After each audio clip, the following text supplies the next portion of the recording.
din po ang po si Clifford, isa pong server dito po sa parokya ng St. Joseph the Worker Parish.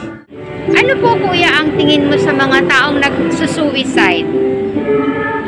Ayun po, syempre po, bilang isang Kristiyano, nalulungkot po ako dun sa mga taong ang only option na lang or yung huling parang way na lang nila to cope up with their problems is to do suicide.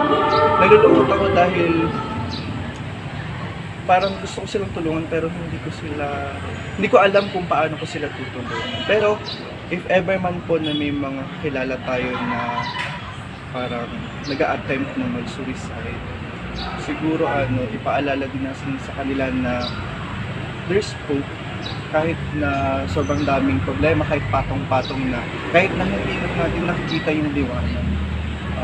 Maganda na iparamdam natin sa kanila na nandito tayo para sa kanila.